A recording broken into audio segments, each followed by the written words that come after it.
भारत हमेशा से ऋषि मुनियों की तपोभूमि रहा है, लेकिन ये ऋषि मुनि केवल धर्म का प्रतीक नहीं है। योग और तप के अलावा भी इन ऋषियों ने ऐसे आविष्कार किए जहां तक विज्ञान अभी तक भी नहीं पहुंच पाया है। ये तथ्य केवल कल्पना मात्र नहीं है, इसके सबूत खुद वेद और शास्त्र हमें देते हैं। अनेक ऋषियों द्वारा भिन्न भिन्न क्षेत्रों में उनके द्वारा सिद्ध किए गए आविष्कारों के विषय में काफी कुछ लिखा गया। यहाँ तक कि आधुनिक युग में बहुत से आविष्कार पुराने संस्कृत के श्लोकों को पढ़कर समझकर ही हुए हैं। बल्ब का आविष्कार करने वाले थॉमसन एडिसन ने अपनी एक किताब में लिखा है कि एक रात में संस्कृत का एक श्लोक पढ़ते पढ़ते सो गया। उस रात मुझे एक सपने में उस श्लोक का मतलब समझ आया और अगले ही दिन मैंने बल्ब का आविष्कार कर दिया। इस बात से वेद, शास्त्र, ग्रंथ और पुराणों के महत्व का अंदाजा लगाया जा सकता है। जिस श्लोक की चर्चा थॉमसन ने की है, वह श्लोक महर्षि अगस्त्य द्वारा लिखा गया है। ये बात शायद बहुत से लोगों को अचंभित कर दें, पर बिजली का आविष्कार आधुनिक युग से बहुत पहले ही महर्षि अगस्त्य ने कर दिया था। महर्षि अगस्त्य एक वैदिक महर्षि थे। इसका प्रमाण हमें ऋग्वेद में मिलता है। इनका जन्म काशी में श्रावण शुक्ल पंचमी 3000 ईसा पूर्व को हुआ था।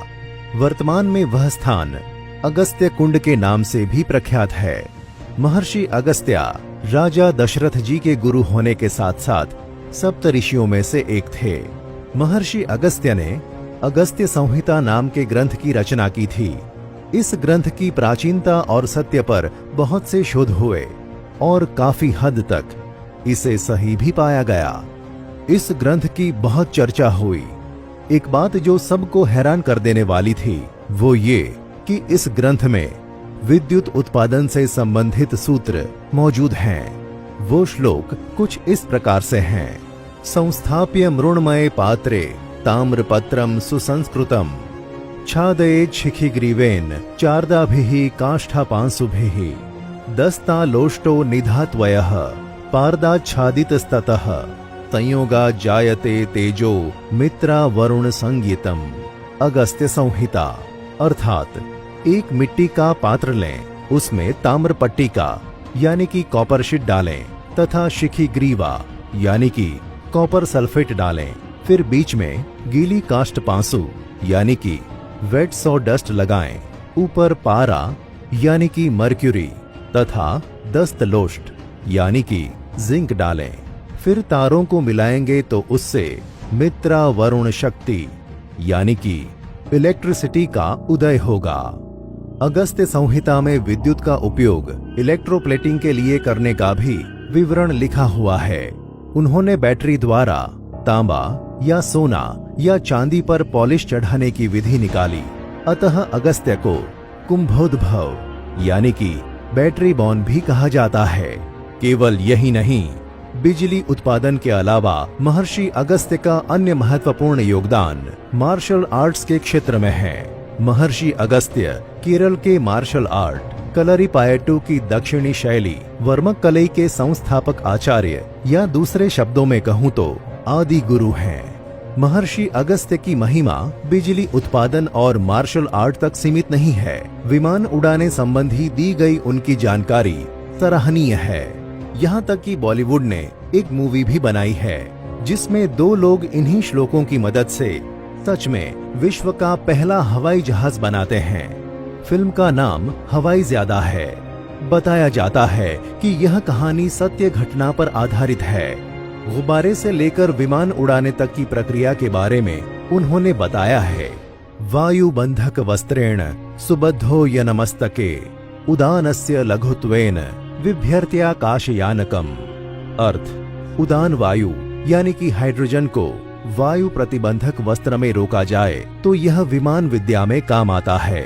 यानी वस्त्र में हाइड्रोजन पक्का बांध दिया जाए तो उससे आकाश में उड़ा जा सकता है।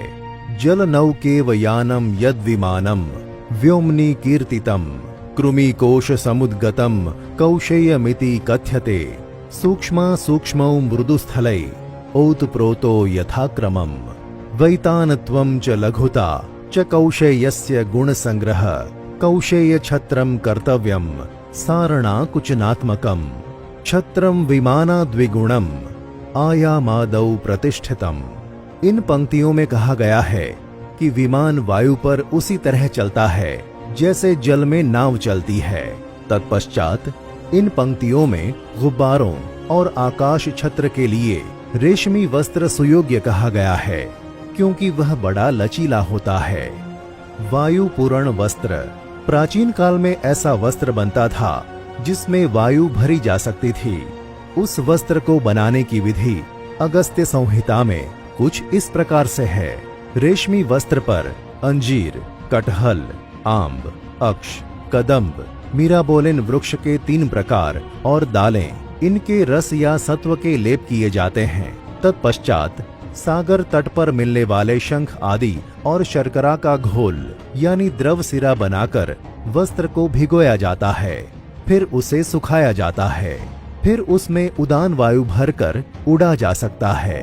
अगस्त्य के द्वारा दिया गया अमूल्य ज्ञान किसी देश या धर्म तक सीमित नहीं है। विज्ञान तो अटल सत्य है। इसी सत्य पर उन्होंने प्रकाश डाला है।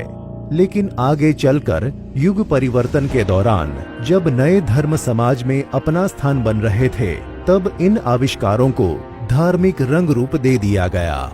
समय बीतता गया, चीजें बदलती गईं। ब्रिटिश भारत तेजी से पश्चिमीकरण की ओर बढ़ता गया। समय के साथ सारी संस्कृति और ज्ञान केवल इतिहास के पन्नों तक रह गए। आधुनिक युग में हम अपनी संस्कृति तो भूले ही, साथ ही भूल गए हमारे पूर्वजों का सिद्ध किया हुआ ज्ञान, जो हमारी सबसे बड़ी विरासत है। तो अभी के लिए इतना ही। आगे आने वाले वीडियो में मिलेंगे कुछ ऐसे अद्भुत तथ्यों के साथ।